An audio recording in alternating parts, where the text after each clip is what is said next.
I am excited. Sorry, that was me. Start again. Okay, so I'm Lindsay Mason. I serve as the director of off-campus life, and I use she, her pronouns. I know we're gonna share our screen here in just a second. I'm gonna have my colleagues introduce themselves, and then I'll give just a brief background on this presentation content before we move into it. Is this you, Shay, sharing the screen? Yes, I can do that right now too. And I guess I might as well introduce myself since I'm unmuted. So my name is Shay. I use she, her pronouns. I work at the Student Case Management Office in an admin capacity, but I got interested in this work specifically because I'm also working on my social work. So I was able to transition my work into from student case management into kind of a SNAP outreach capacity for my program.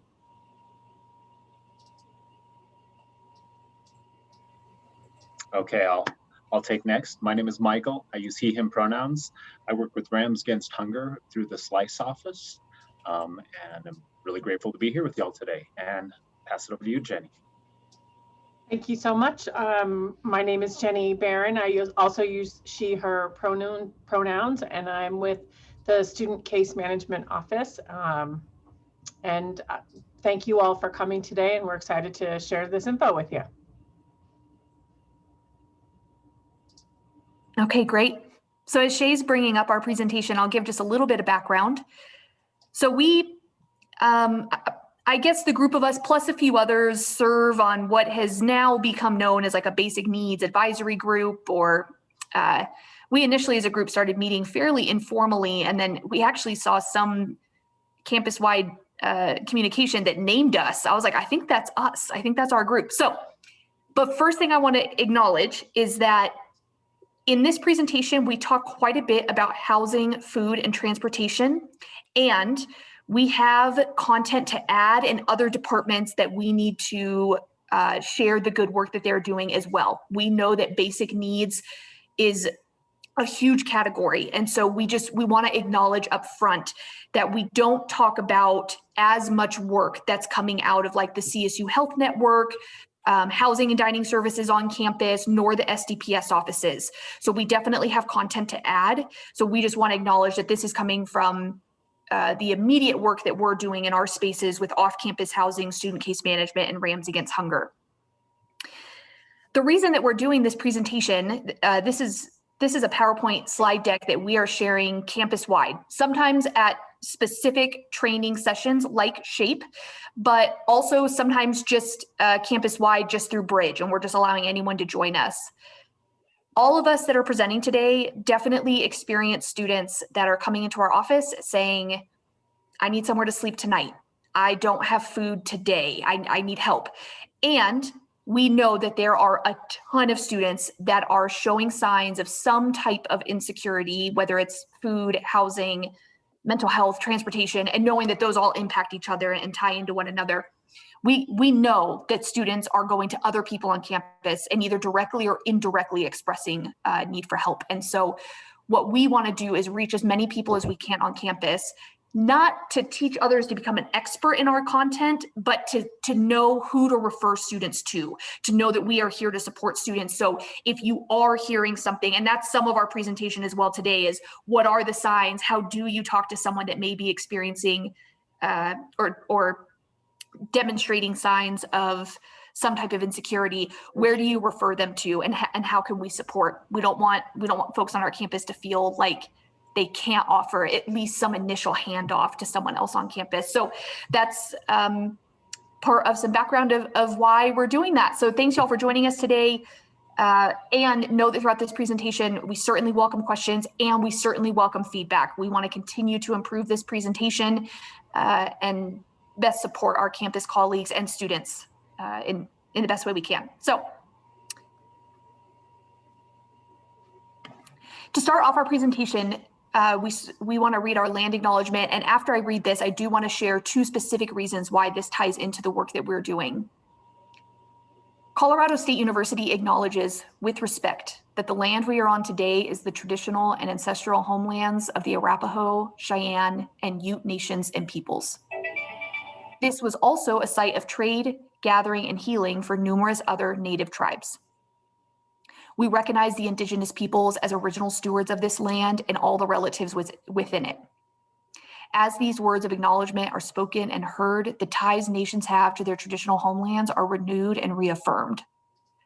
CSU is founded as a land-grant institution, and we accept that our mission must encompass access to education and inclusion, and significantly, that our founding came at a dire cost to Native nations and peoples whose land this university was built upon. This acknowledgement is the education and inclusion we must practice in recognizing our institutional history, responsibility, and commitment. So this land acknowledgement for us, and thinking in particular about the dire cost that has come for Native nations for our institution to be here, we think ties in at least in two direct ways. One of them, all of us that are presenting today, we dig deep into some data to try and learn what students are being most impacted by basic needs and security. And we see most often that there is a significant impact on our students of color, in particular, our Black and African American students, Latino students, and our Native students. So when I think about not only did we as an institution and as a government take land from our Native nations and then build this institution upon it, but we continue to fail our Indigenous and Native students. And so just thinking about multiple harms being done, and that's an understatement at this point, but really thinking about basic needs and how we are underserving our Indigenous students. Additionally, Shay will talk about this in a little bit. We're going to talk a lot about food security. And part of food security is also, how are we taking care of the land? Are we engaging in agricultural practices that are helping to regenerate the land, or are we engaging in practices that are tearing the land of its natural nutrients? And so it's unable to support future populations. So just thinking about practices that a lot of Native nations have in being practices that regenerate the land, and how oftentimes, in particular, white people, we are not doing that. So those are at least two ways that we see the importance of the land acknowledgement tying directly into our work.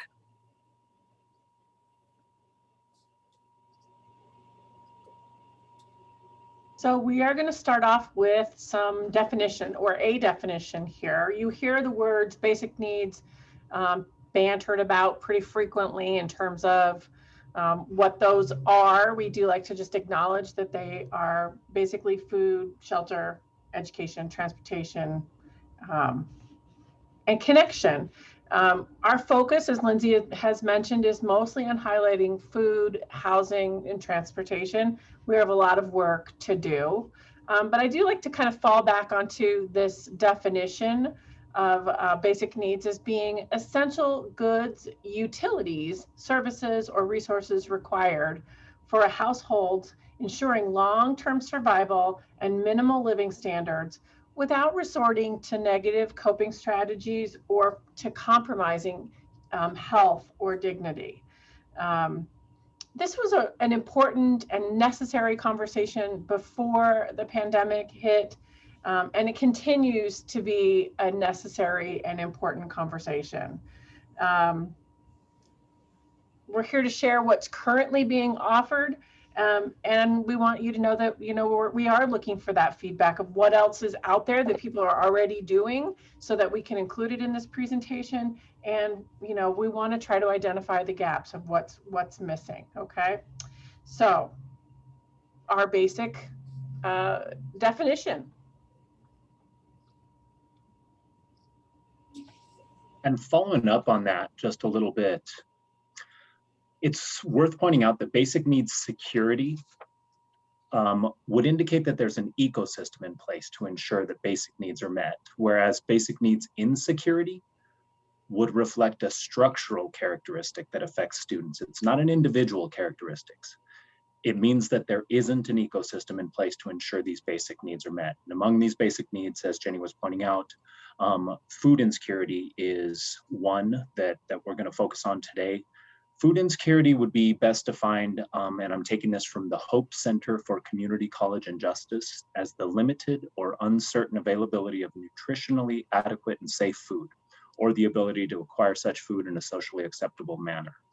The USDA uses that definition, and they use some indications of different levels of food insecurity, which you're going to see here, or food security, marginal, low, very low food security. And we're going to be talking about primarily students that are experiencing marginal food security, low food security, and very low food security during the course of this conversation. We're also going to be talking about housing insecurity, and unlike food insecurity, there is not an agreed upon definition for what qualifies or would be identified as housing insecurity, but some things to think about that things that would be included to be identified as housing insecurity would include the inability to pay rent or utilities, or even if you're paying them, that they're cost burdensome. Fear of eviction, maybe you're couch surfing and you don't have a permanent place to sleep, or the need to move frequently because of cost or other reasons such as physical safety, living in a car, and homelessness. So we just want to highlight that housing insecurity really runs a gamut, and just because you have a lease and you have somewhere that you're sleeping at night or your name is on the lease, it does not mean that you are not experiencing housing insecurity.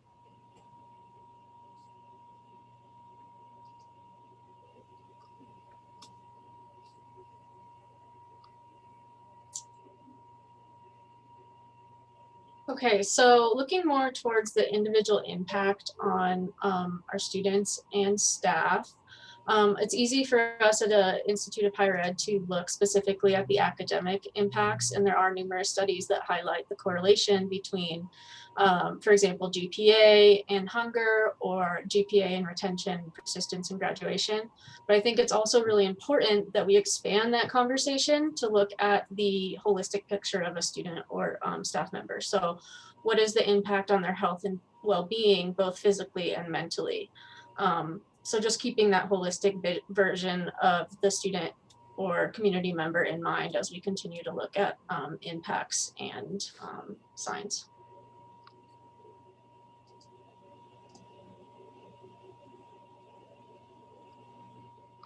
We have some data that we're going to be sharing with you throughout this presentation. The first piece we want to highlight comes out of the study on collegiate financial wellness. This is a multi-institutional survey that's administered out of The Ohio State University. CSU is one of the institutions that participates in this survey. The most recent data that we have that is specific to our institution is from spring of 2020. In spring of 2020, 40% of our students said that financial concerns had caused them to neglect their academic work. About a third of our students said that financial concerns caused them to reduce their class load. And again, almost 40% said that financial concerns caused them to consider dropping out of college. These are significant numbers. And so we want to put some data behind identifying that while some of us may feel really comfortable saying, yes, we know basic needs is a nationwide crisis, we want to really center this on our campus to say this, we are experiencing this here at CSU. We are not immune from this. And to continue to center it on our campus, we also think it's really important to tie it back to our principles of community as an example of actions that we're taking to live these principles. And we're going to dig into those a little bit more here.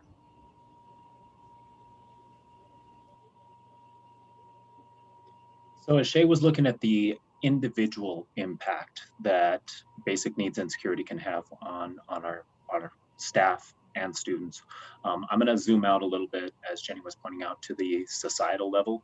So as an institution, we've accepted the obligation here to work towards social justice, to serve our community in an inclusive fashion.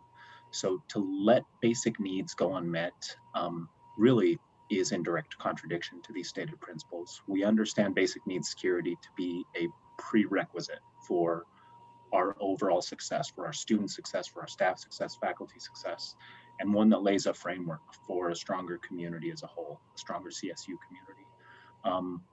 There's a great quote, which I've been relying on, that kind of centers it, and it's spoken by a gentleman named Vincent Tinto, who is a sociologist.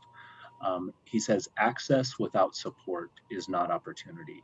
And CSU is committed to living up to our mission as a land-grant institution. We do this by broadening the doors of access to student populations who have been traditionally disenfranchised from higher ed. But that quote aptly states that access alone is not enough. If we're going to provide true opportunity to every student and all of our staff and faculty who enter our doors, we have to be honest about the realities that our community is facing, and we have to contend with the alarming data that Lindsay was just demonstrating and that you'll see more of. And this data is telling a story of too many students foregoing meals, spending periods of time without a stable roof over their heads in order to pursue the degree. And that's not okay.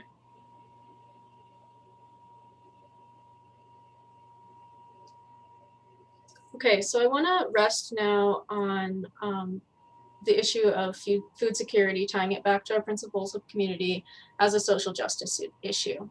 So food insecurity is the result of inequitable distribution of resources and uneven relations of power. So it's a structural and systemic issue more than it is an issue of shortages. It's an issue of power. It's an issue of the relationship between whiteness and power specifically, and how that affects access to food for marginalized populations, specifically at our community as well.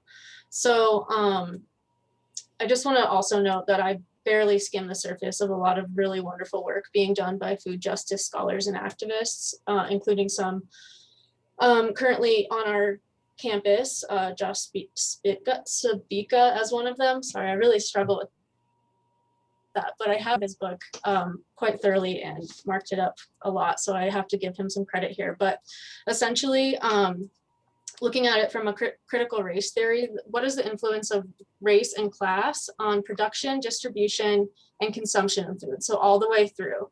And how does that affect trauma and equity, the exchange of food and labor, land, as mentioned by Lindsay earlier, and how does the relationship to power and whiteness affect food in terms of, like, for example, one being, even when there is a solution to combat food insecurity, for example, through alternative buying campaigns and organic food movements, are we really looking at an alternative system that ignores those most harmed by a conventional system? So food justice means addressing how the following factors perpetuate food insecurity and hunger. So structural racism and classism, land rights and sovereignty, and labor's and workers' rights. So some examples of that being, well, obviously we're looking at slavery, we're looking at redlining, the historical removal of indigenous peoples from their lands and how that impacts their relationship to food. And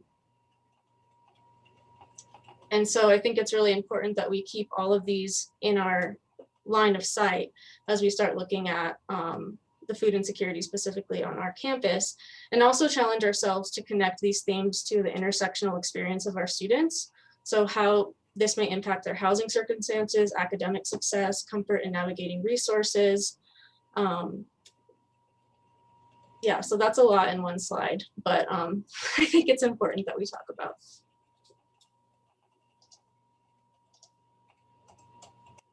So I'm going to share a little bit more data to demonstrate what our students here at CSU are experiencing.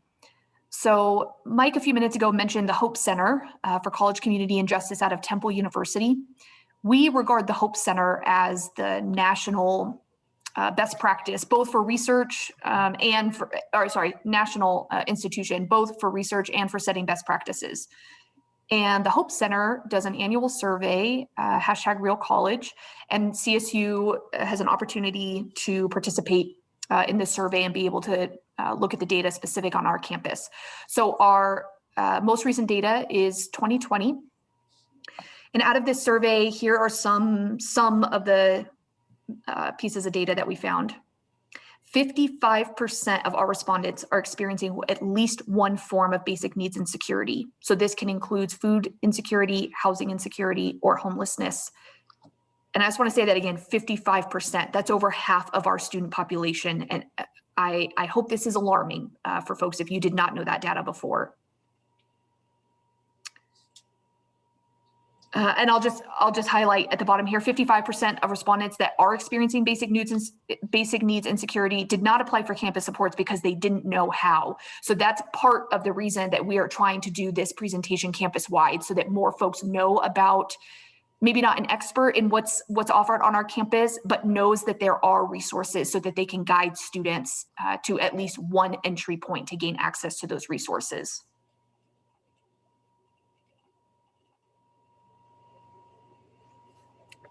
Because the Real College Survey was happening in 2020, there is some COVID-19 specific data.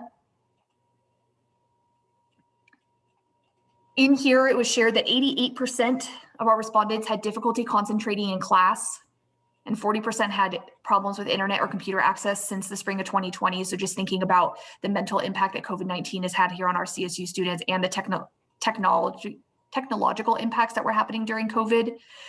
Almost 40% of our students with part-time jobs lost their jobs. So we know that basic needs insecurity did not come about because of COVID, but was certainly increased and amplified because of it. So again, almost 40% of our students with part-time jobs losing those jobs. And I'll highlight the bottom one here. 56% of parenting students reported helping their children with schooling while attending classes, and almost half had to miss work or class due to childcare arrangements. So just thinking about how did COVID-19 really exacerbate basic needs insecurity that were already present, and in particular, how does it impact different identities? Here we're highlighting parents in particular. I'm going to come back now to that study on collegiate financial wellness that comes out of Ohio State University that I mentioned a few slides ago. Almost 80% of respondents agreed or strongly agreed that they feel stressed about their personal finances in general. 8 out of 10 students. Almost half agreed or strongly agreed that they worry about being able to pay their current monthly expenses. And over 60% agreed or strongly agreed that they worry about having enough money to pay for school. The stats are incredibly high and are clearly, I would say, not even like a call to action, like we should have acted a long time ago, right? And there's a lot of systems playing into this, but certainly at a minimum, a call to action.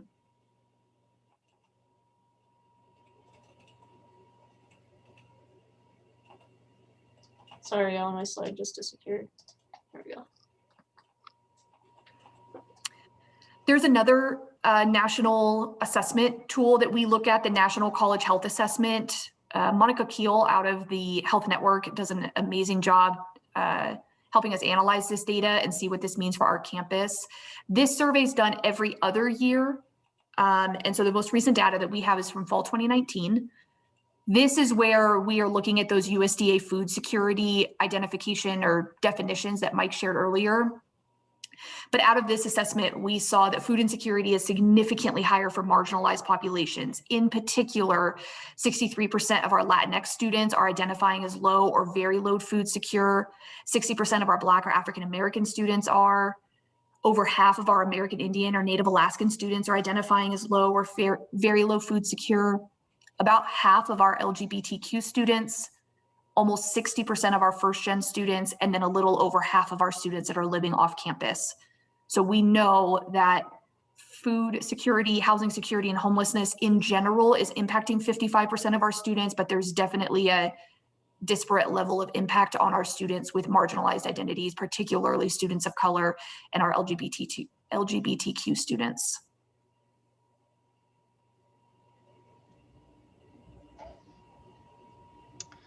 So we're going to take a look at the supports that are in place and sort of a plan for how we want to address these statistics on our campus. And we're going to look at this from basically 3 main points, right? What we feel we need to do. This research is coming out of Humboldt State in California. And basically there's 3 points that we need to connect our basic needs services with on-campus sites where students currently seek support. So we don't want it to be off in some faraway corner where it's not accessed on a regular basis. We need to teach our professional staff to identify, respond, and refer. That's part of what we're doing here today. And then finally, we need to locate and remove barriers that keep students from utilizing these resources. And I know I keep going back to students, but really we wanted to open this up and have it available to our entire RAM community, because there certainly are classified and professional staff on this campus who struggle with food and housing insecurity as well. So really these services, many of them are available to everyone. So but we're going to get deeper into some of these things as well. Some examples of our current partnerships are listed on this page. And again, here's where we're asking for a call for your assistance. We know that many heads are better than a few heads. So we want to include all of you and have recommendations. So please connect with us and let us know if there are partnerships that we should be exploring or are already engaged in, but not listing here, okay? We know that this is important because of the demographic disparities that we've already discussed, okay? And we're putting a shout out here specifically for SNAP benefits, because this is something that our office is doing a lot of. And if you would like a presentation that's specific to SNAP benefits, we're happy to do that for student organizations or student groups folks who might be really interested in applying. So please let us know. We tried to put together a single page of resources so that if you were wanting to take a quick snapshot of one slide on this presentation, this would be the one to keep for your references. So just what are those resources for food security, for housing security, for transportation security, health and medical, and then connection. I also just like to point out that we have a basic needs page on the student case management website, which we update on a very regular basis. So if you're looking for some resources, either on campus or in the community, that's a great place to go, okay? Now I'm gonna turn it over to Shay to talk a little bit more about SNAP for RAMs. Okay, so as Jenny mentioned, we've been working really hard in the case management office, but I would say as a group in its entirety to promote SNAP benefits for campus community members. So SNAP, essentially Supplemental Nutrition Assistance Program, formerly known as food stamps, is something that 57% of students at risk for food insecurity and eligible for SNAP do not collect. So we really have to look at why. The three that we pulled out, stigma, barriers, and eligibility standards, are main ones. As far as stigma goes, I've been looking at the neoliberal roots of stigma, so both the racist and politically motivated reasons why individuals might feel hesitant to apply for food benefits.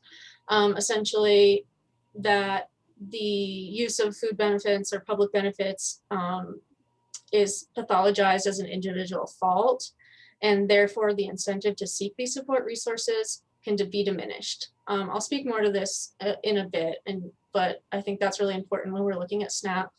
Barriers to the application process. So again, the intersectionality of the student experience. What are the other priorities competing for student and community members' time?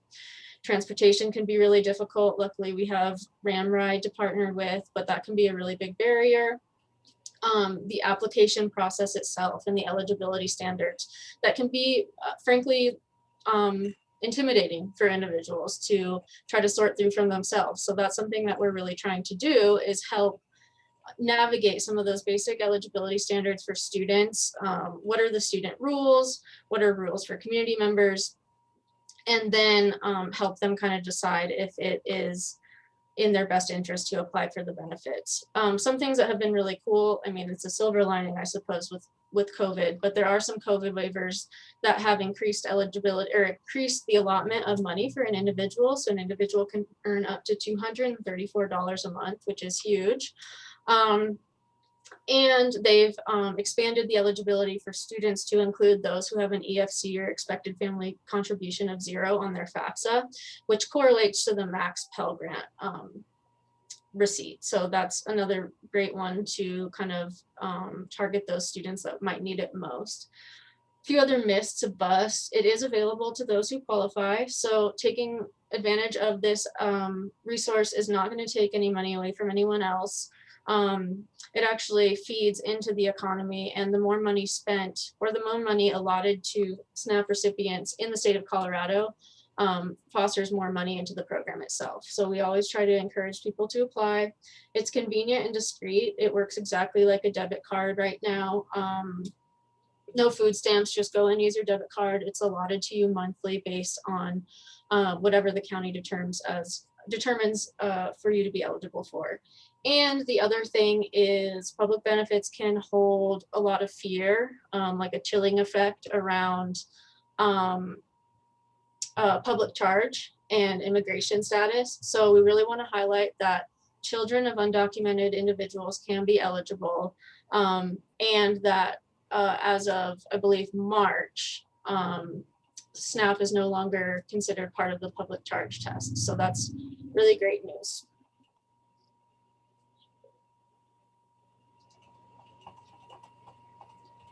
Just a little bit more about how to access these services as a CSU community member. We are available to do remote appointments with individuals. Again, sort of a silver lining out of COVID is that we figured out a way to do it remotely and record a verbal signature. So essentially an individual will just need to make an appointment with us online at the Snap for RAMS or at Student Case Management website, or email us at Snap for RAMS. And we can get an appointment set up. We set an appointment for 30 minutes. It often takes less time than that. Get some of that basic information, send it into the county. The county is then going to want to do a phone interview with the applicant.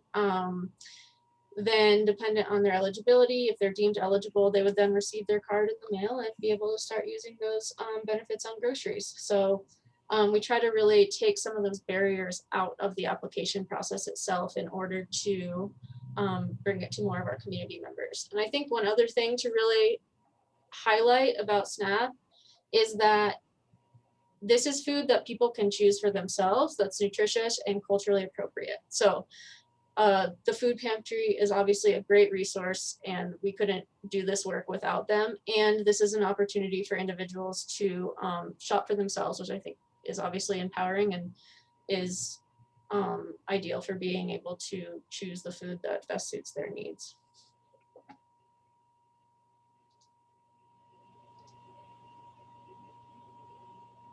So I'd like to take just a moment to highlight some of Rams Against Hunger's other food support network, food support programs. So again, to reiterate what Shay said, SNAP is a critical component to the work that combats food insecurity on campus and in the broader community.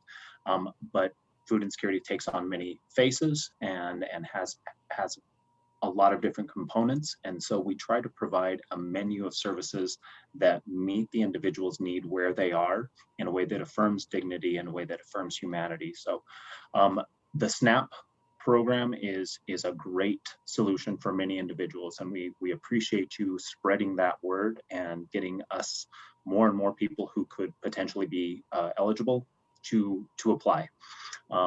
And then some of the other programming that we have going on, we have a meal swipe program, our food pantry that Shay had just mentioned, pocket pantries, food recovery, and Ramride Food Ops in a partnership with Ramride. I'm going to talk about a few of those specifically, but since I don't have a slide, I do want to mention that Ram Food Recovery, if you go to the Rams Against Hunger website, which will be shown here in a little bit, that's a great way. It's both a sustainability prong as well as a food insecurity prong. So this is the dual prong mission here. A lot of food, as y'all know, here in the LSC and through catered events with housing and dining, goes prepared, and it's wonderful food, and then it goes unused, and that food goes back to the kitchen. But we have strong partnerships now with both of those entities, and this food will be on a text chain. And if you know anybody who would want to sign up for this text chain, the text pops up and it says there are 72 bagels located in blank hall for the next 30 minutes. If you're available, come drop by. It ensures that good food is not going to waste, and that an individual who might need it in that moment, who it's convenient for, can go pick that up if they choose to. So that's one we don't have a slide for in this moment, but I definitely wanted to highlight that. Moving forward to the next slide, I'd like to talk a little bit about our meal swipe program. This is one that I think has a key place in our menu of services for Rams Against Hunger right now. It's necessary. It's especially beneficial to students because it's at their point of easiest access. Students who are eligible and are allocated swipes can go into any of the dining halls just like any other student. It's loaded onto their RAM card. It doesn't look any different. There's no stigma attached. You walk in, you can choose to allocate those swipes to a friend when you walk in. You know, this is a meal plan that is going to look just like anybody else's. There are some eligibility requirements. We're looking at individuals who have an EFC of 15,000 or less, and that's based on the FAFSA or the CSU asset application. They can't have a current meal in the dining hall and must be an undergrad enrolled or 6 or more credits. We are looking at serving the graduate population in future semesters, but we're not quite there yet. We've had a lot of applicants, and we were able to accommodate over 400 students last year. I think at this point, we are still in the position where anybody who is applying in these next couple of months, it looks very, very certain that we're going to have the funding to meet everybody, all those applications need. So please do, if you know somebody who might be eligible for this service, encourage them to apply. And thanks, Emily, I see you dropped the website in there. The next program I'd like to point out is our Rams Against Hunger Food Pantry. I have some exciting news. We're currently operating out of the LSC Theater, as folks here would especially know. But come in the fall, we are moving to a new location. We're under renovation, under construction in the General Services Building, which is located just, if you know where Nick's Italian is, right across the street from that is a track. Behind that, the General Services Building. But we'll be providing plenty of advertising when that comes up. The pantry is really a low-cost, high-impact practices that really embodies our principles of community. We're operating 3 days out of the week at the Laurie Student Center at this point. Our summer hours are Wednesday and Thursday afternoons, 3 to 6, Friday mornings, 9 to 12. We're distributing around 20,000 pounds of food per week. During the year to an average of about 300 visitors.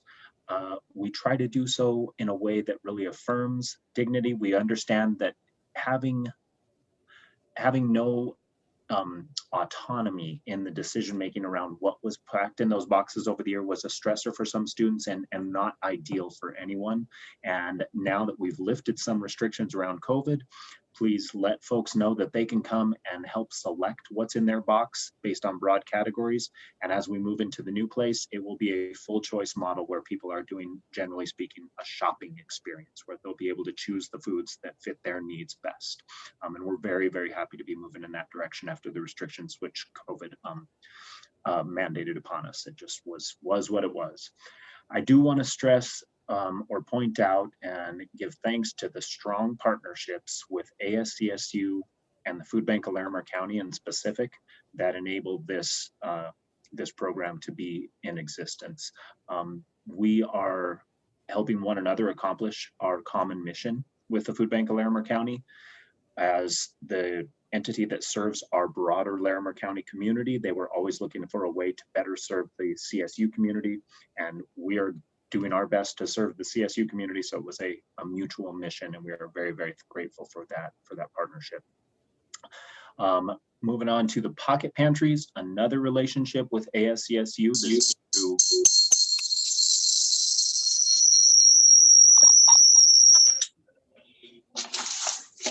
Let's see now. And these are smaller grab and go options, and they're located around campus. At this point, we are still only operating out of the ASCSU Plaza, Aggie Family Village, as well as University Apartments. But come fall, we will be bringing back our SDPS locations, our CSU Counseling Center. The ALVS kitchen will eventually be back online, as well as our student achievement fostering success in the stadium, the Access Center there. So these are more conveniently located, quick grab and go options, as you see there in the photograph.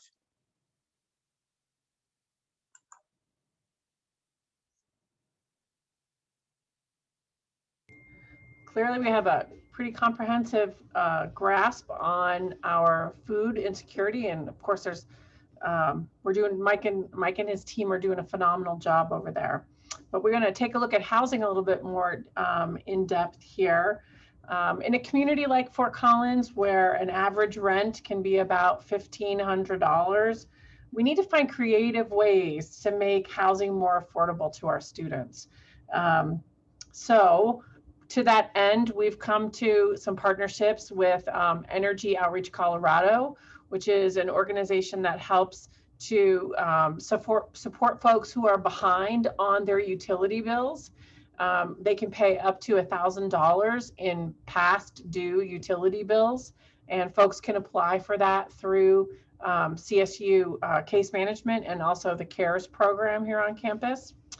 There are a couple of offices here on campus, including case management and off-campus life, that can do a housing voucher application through basically it's Goodwill Industries in the end, but there's a lot of partners involved there. And it would begin with a vulnerability assessment. There is emergency rental assistance available across campus and in the community. And I'm going to let Lindsay talk a little bit more about the pilot project. There is a church located near campus, Lutheran Ministry. They go by Lumen. They are dedicated, or have dedicated a steering committee to supporting CSU students with affordable housing. So I sit on that steering committee to provide some guidance and data, et cetera. And so this fall, we are launching a pilot program in partnership with Prospect Plaza, which is owned by CSU's real estate arm, CSURF, where we are able to provide rent for 10 students down to $325 a month. And the rent, this will take place inside 2-bedroom, 1-bath apartments. So it's, we're not having to put a bunch of roommates together to get that rent down that low, but Lumen has really dedicated to raising money specifically to discount rent for these 10 students, and Prospect Plaza has also given us a discount. I'm excited about this pilot program, and it's small. It's only for 10 students. I am working with Housing and Dining Services to potentially expand it. So we'll see if we can, we'll see what kind of partnerships we could build there and how Lumen can continue to support students in this way. Student case management and off-campus life. We also offer one-on-one appointments to help students navigate housing security resources. We can provide referrals to community resources such as neighbor to neighbor, city resources, free laundry services, et cetera. And as Jenny mentioned, we have a variety of food security support programs, and we have a lot more improvement to do in housing. And housing is complicated. There's a lot of legal issues. There's huge costs behind it, but we are trying to do both some immediate work. How can we help provide emergency housing for students tonight who need somewhere to sleep right now? But how are we also advocating for policy change? So that's also some work I'm doing with my city colleagues around what policies in our community are contributing to our expensive housing market. And so trying to address different points of the continuum that are impacting our students and their housing security, knowing that some can happen immediately and some take a long time, but all of it is needed. Sorry, I jumped the gun there a little bit. So just sort of circling back around to how we start to normalize some of these needs for our community members, I want to take a look at what the starving student narrative. So the idea that basic need insecurity is a common shared experience and a rite of passage for college students. So it's unavoidable, college is expensive, this is just something you have to get through. That sort of narrative is something we really want to avoid. And again, avoiding the idea that you have to do this alone, that bootstrapping idea, or the Protestant work ethic that you're not working hard enough to meet your needs, and that's somehow an individual fault. So sort of circling back to what I was speaking to in terms of stigma with public benefit system, but also more, I guess, encompassing more in terms of how can we get students connected to resources that we do offer, and make it something that isn't thought of as embarrassing or normal to not be able to provide these resources independently. So the other thing that's important to look at is the scarcity fallacy, which essentially is the idea that there is not enough, and this is specific to food, but that there is not enough food, as opposed to, again, that there are systems in place that make the access to nutritious food inequitable. So that's a larger issue, a systemic issue in terms of how do we combat some of those inequities, but again, trying to let people know that there's the resources available to them should they need it, and we have enough to provide to them. And then I guess to just think about how many times you've come across an individual on campus, a student, a staff member. For example, I think of students who are entirely capable, brilliant, and they're just not doing well academically. So looking at the larger picture of why could this be the case? And are they struggling with something beneath the surface, essentially related to basic needs security? And if so, is it because they are falling into this trap of believing this starving student narrative? Excuse me.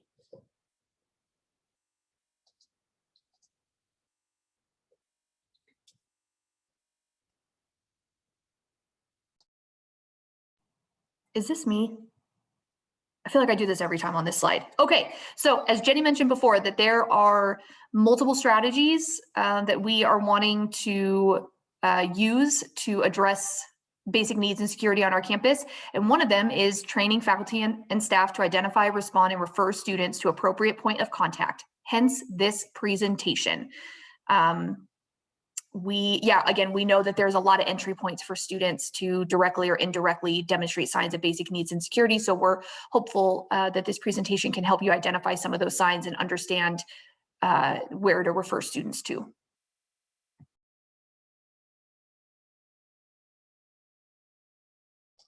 I won't read through all of these, but did want to list some of the signs that we see often in terms of skimming on meals, frequent couch surfing, trying to decide where the money is going to be allotted to rent or food or academics, when a big textbook bill is due, that sort of thing. And then also noticing in the classroom where you might be seeing some signs of basic needs insecurity in terms of a sudden lack of engagement for a student that is generally very engaged, frequent absences, those sort of things. So all these things to keep in mind as you are interacting with our community members to maybe be able to assist in getting them connected to resources.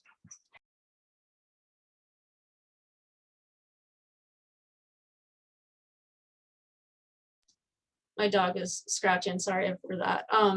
So building a community of care is what we're really trying to work towards. So how can we be intentional about supporting our students or our community members and creating a community that embodies the principles of community at CSU? So some of the ideas that we have pulled from the literature are crafting a basic needs statement in your syllabus, or on your website, or in your welcome materials, or whatever it may be. Provide that information on multiple platforms and post it in a central location. And again, we're looking to combat the stigma and normalize the use of resources on campus. I think some of the common negations that we might run into could be it's outside of the job description, it's additional emotional labor and investment, and you don't have all the answers. And I can understand after this year that we've all been stretched thin in terms of what we feel capable of doing. But the nice thing is knowing that you're not alone in supporting your students. And I really love this quote below, that all you need to do is seek the opportunity to make non-judgmental referrals. And I think that y'all are doing that work right now, just being here.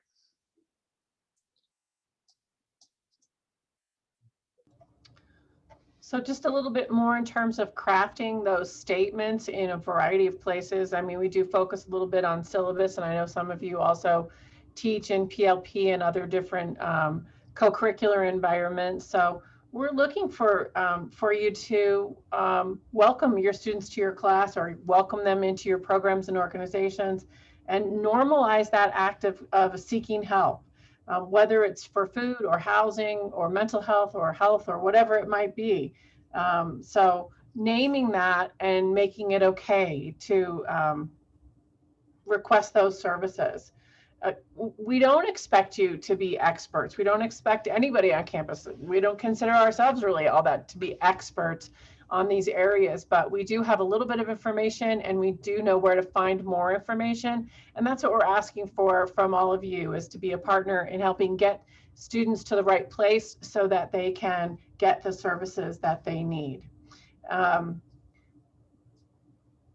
We know that students are connecting with faculty most. So those are the folks that they see most frequently. So the things that faculty can do are to take a look at the cost of your courses. Are there books or computer programs that are required? Are there ways that you can offset those costs and make them a little bit more accessible? Reviewing your structure and your policies, your requirements in terms of attendance or due dates, and to see if there's any flexibility there. Offering flexibility in your office hours, and reviewing those out of class times that you need folks to participate in groups or whatever. Those can be very expensive times for a student who's juggling several work environments, and also trying to go to school. And finally, creating some research and employment opportunities that can pay a living wage, so that students are not so reliant upon resources in the long run. I think one other thing I would add to this, and why it's so important to focus on faculty members specifically, is that a lot of times the initial signs that a student is struggling does come out through academics. So they may not come and talk to you about X, Y, and Z going on in their private life until it becomes a matter of their grade. And then you start to see that conversation can open up. And that's why I think it's really important that we do focus on the faculty members that do have that type of interaction with students. Elizabeth, I agree. I don't always know what the cost of the real cost of a class is, because the tuition doesn't always address it, does it? No, it doesn't. And I always wonder, like, what is it that I could actually help? Like, where's the wiggle room where faculty can actually make a difference there? Right. But I think it would be fabulous to start a class with that information. Yeah. And I do think that Jennie's offer to seek those opportunities where there are online access, where there is online access to a book, and help a student avoid that cost is a start, but it's not always going to be possible. I understand that.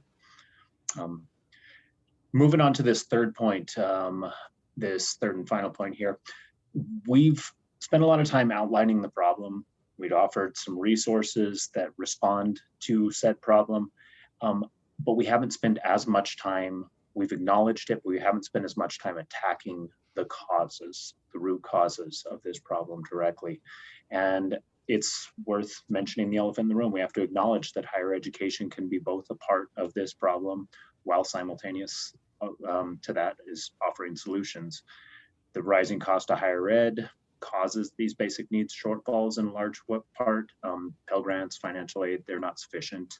And the rising cost of living, especially as Jennie and Lindsay have pointed out, especially in the housing market like Fort Collins, will drive many students, staff, and faculty into a situation where they face basic needs insecurity.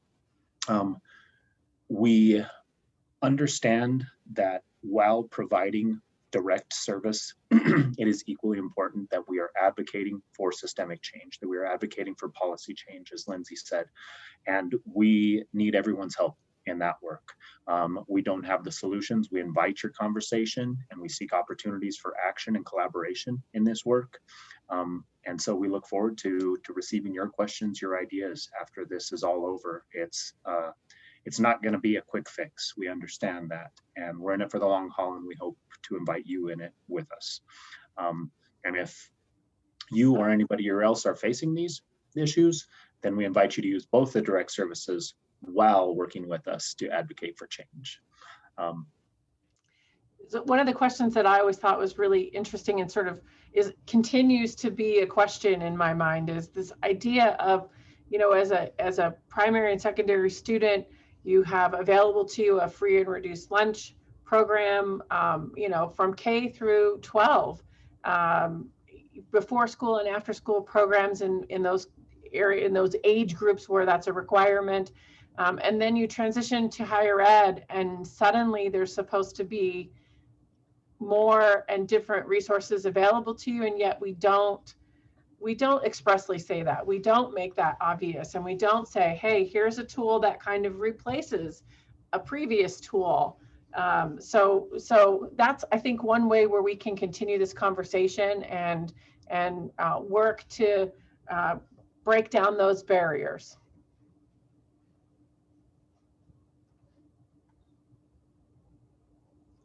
Just one example.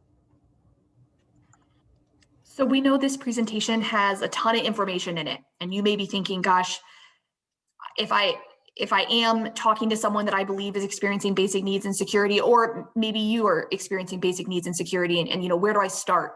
We just want to put up just a couple of websites that are helpful, just at least starting points. So there is this email address, helpforrams@coloradostate.edu. You can email in or refer someone in, and that'll come into student case management, and they will direct out to the office partners that it makes sense to, of course, in addition to providing their own support. The Student Case Management Office, I think, has the most thorough basic needs website on our campus. It includes both resources here at CSU and in the community. It does break the resources down by category, so like housing, food, et cetera, although many of them overlap.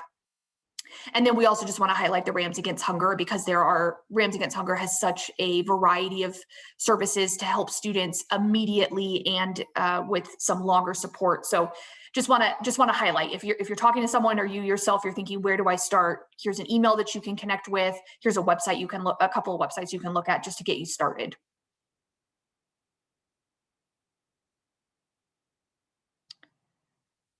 And then I think this wraps it up for us, right?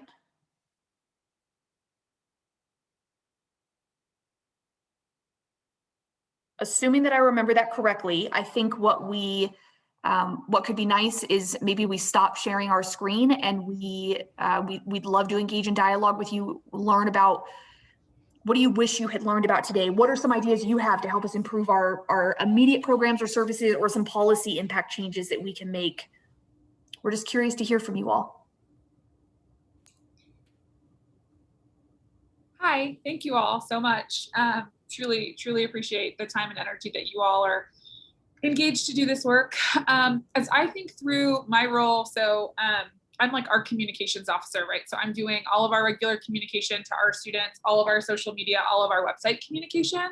I wonder if you all as a collective group have thought through, are there like key messages or key themes that you hope folks around campus are sharing?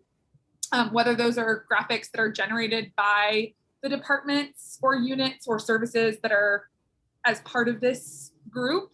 And if there's a way to share that or make that accessible. Like I think about, this is like a bad example because I am in no way, shape, or form equating to the work that you're doing to like the work advancement is doing around homecoming. But I think about like, they'll send out the homecoming communication packet to the division. So I wonder if that's something to explore. Because I think about like, we could definitely be doing a better job sharing messages and resources with students. So if that's a place to invest some time and energy in, I know there's some really, really talented folks already doing really great communication and graphics works in all of your offices. It might just be like a cool next thing to talk about. I appreciate that, Natalie. I think you're absolutely right. We have a lot of individual marketing pieces, but they're very specific to individual programming. And I think it would be really smart of us. And I think we're in a good place now where we've begun to wrap our head around what it looks like to provide a comprehensive message around this type of support, around basic needs support, and just the messaging that builds awareness. So yeah, I appreciate that nudge, and I think we can manage that.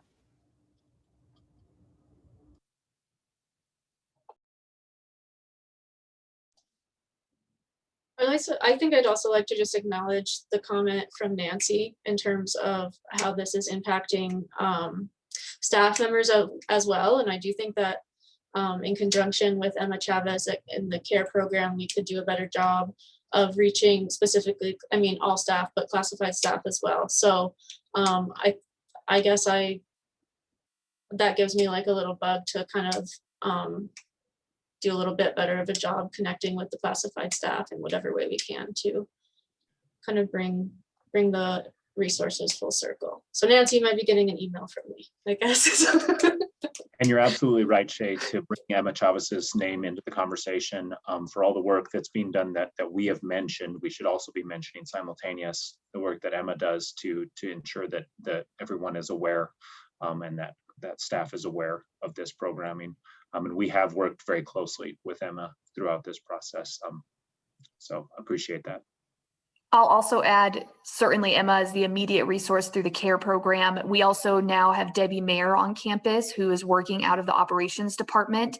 Debbie is creating our, don't quote me on this as I'm being recorded. So she's basically building up an affordable housing program for our staff. She is working with what's happening out at Hughes Stadium, but then also with the Timberline Church and the property swap that's happening for us to then build housing for staff members. So I'm excited both and feel grateful both for the immediate work that Emma is putting in to help people today, and that CSU is working towards some, I wouldn't say necessarily addressing the root cause, but providing some more long-term support for our staff to be able to afford to live in this community. So Debbie's building up a huge program. So I just want to plant her name as well, that I'm guessing we will start to hear her name more often as the programs become solidified. I think Elizabeth has her hand up if you want to come on and ask a question. Sure, thank you. I'm thinking on the faculty side of things a little bit more, and thank you. I love the little snippets that were kind of syllabus ready to plug in, which is super helpful. But that makes me think even farther, and maybe this has already been done, but I know that TILT houses a number of kind of syllabus templates that have best practices and all of those things that faculty can go grab. Is this on their template? Do you have any idea? I haven't stopped to look at it during this seminar, but that might be cool because I know a lot of professors that go in and instructors and grab that and then just plug in their information. But it's super helpful because all the time they're updating what is the, what should we be saying, what needs to be said legally, and that would be a great thing to have on that template. That's a great idea.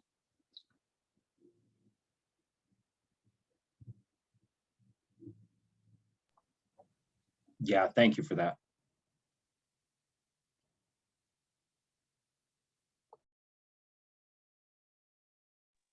I know something that's come up in previous conversations before, and we haven't built it quite yet, but as Jenny mentioned, faculty are the folks that see our students generally the most.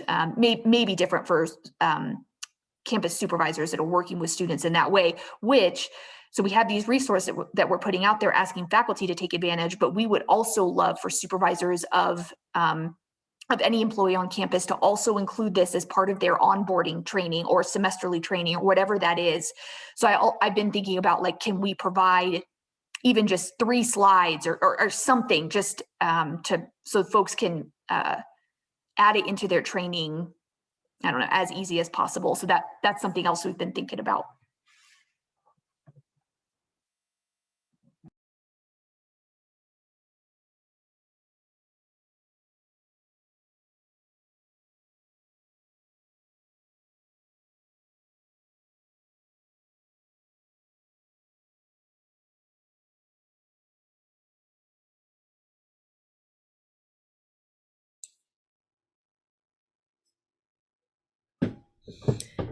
Well, I know for one, I am very grateful for all the work that you all are not only putting into the creation of the presentation, but it sounds like this is not the first and will definitely not be the last time this presentation is given, right? To spread the word around campus and to get all of us on the same page on the resources. So some of the resources have been shared in the chat. I would highly encourage for those of you who are with us still to sign that attendance document, because we'll be able to send you out if you all are willing to share the slides. We've gotten a couple of requests for that.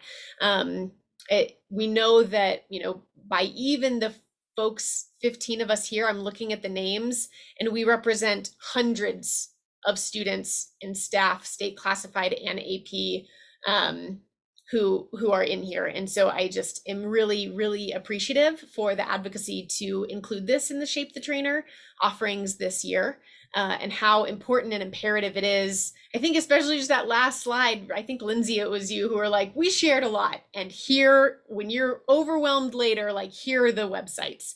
That feels so valuable. So thank you very much. I don't want to cut the conversation shorter than it needs to be, and also want to acknowledge folks' time, that which you have given here. And so if folks are willing to stick around or might have a more private question that you want to wait until later, I'll pop it back to you all, but just want to really share gratitude for including this in the Shape the Trainer offerings this year. Thank you for allowing us the opportunity to include a presentation in this year's conference. Really appreciate it, Em. Yeah, thanks, Emily, for the invitation.